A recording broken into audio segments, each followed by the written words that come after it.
Hey, what's up, y'all? This is Lewis Speaks 2022, and today I want to talk to you all about being self full. What does it mean to be self full? It doesn't mean to be full of yourself as in grandiose or arrogant or thinking that you're better than other people. Being self full means being full on yourself, meaning that you keep your cup filled up so that way you can pour out to others. I'm not selfless. I'm not selfish. I'm self full.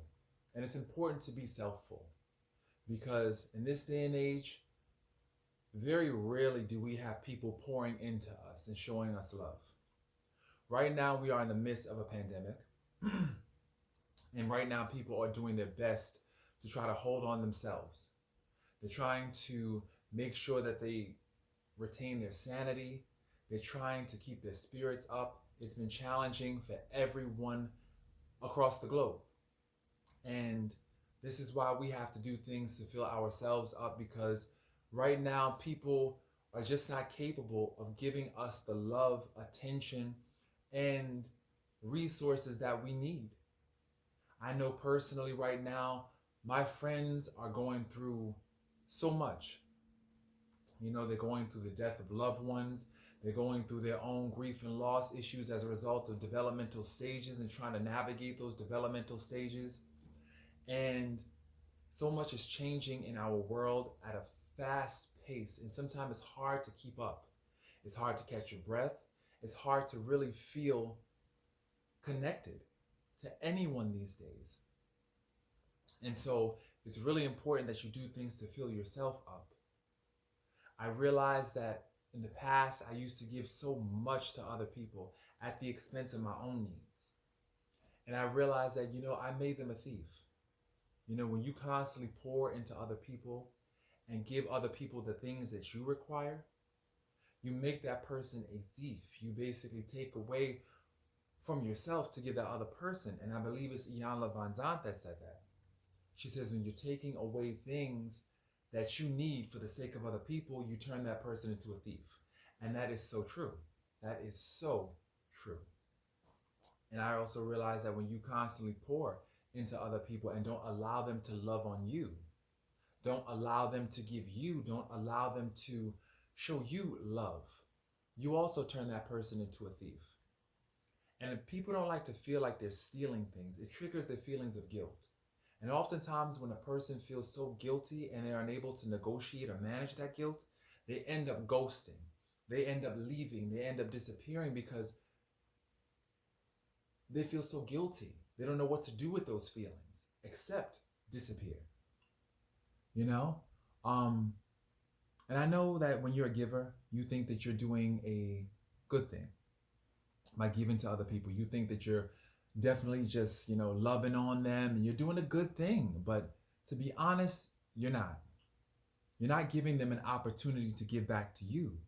It's about being reciprocal. It's about reciprocating. It's about mutuality. It's about basically two people pouring into a system of love and feeding that system so that way they both can benefit.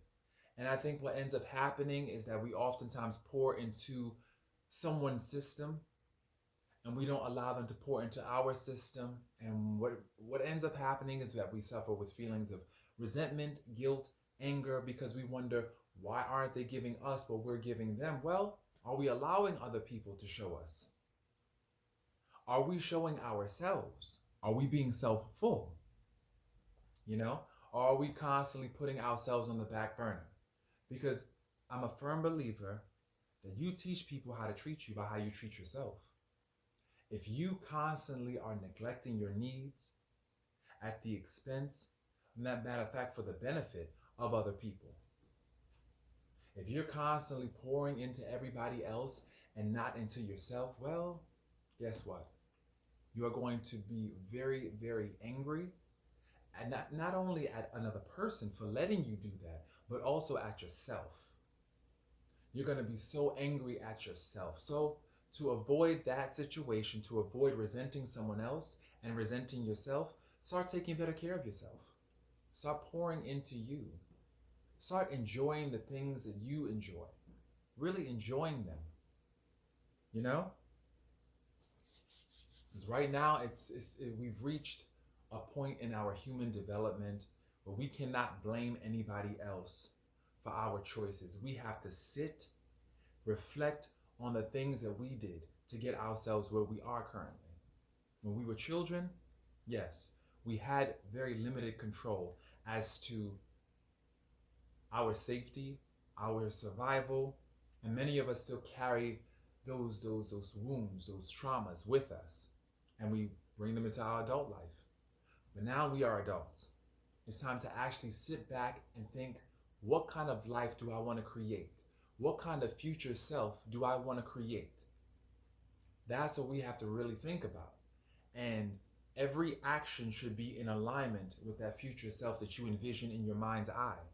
If I see myself wearing a suit, conducting lectures, and inspiring and shaping minds and shaping the world, what steps am I taking now to reach that destination? You know? And so I encourage everybody out there to really, really start pouring into yourself. And it's okay to love other people. I don't want to send the message that it's not all right to pour into other people or you have to look out only for yourself. No, no, no. Loving yourself is an act of love for other people. You want to be present for other people. You want to make sure that you're there for them. I see loving yourself as a very selfless act, and quite frankly, a self-full act. I want to just, reiterate, self-full. Keep yourself full, because then you could pour into other people, then you can love on other people from a place of being full, not from a place of deficit, not from a place of lack, not from a place of, oh, I hope that they can give me what I give them. No, no, no. Your offering should not come with obligation. It should come from a sincere desire to love on other people and from a space of being complete. There are no such thing as 50-50. No, you come 100-100. Two wholes coming together to build an even greater whole. That's the idea. And so I hope that everyone out there begins to become self-full, really full and fulfilled. And I hope that this video was helpful. And I hope that if you enjoy it, you share it with other people so that way they can be full and we can be full together. So I wish everybody a beautiful, beautiful day, and carpe diem, everybody.